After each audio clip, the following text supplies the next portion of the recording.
সেই তুমি কেন এত অচেনা হলে,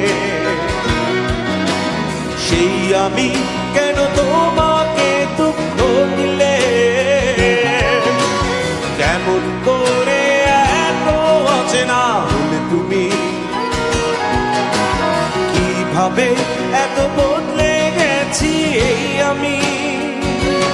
ও বুকেরই সব কষ্ট দুহাত সরিয়ে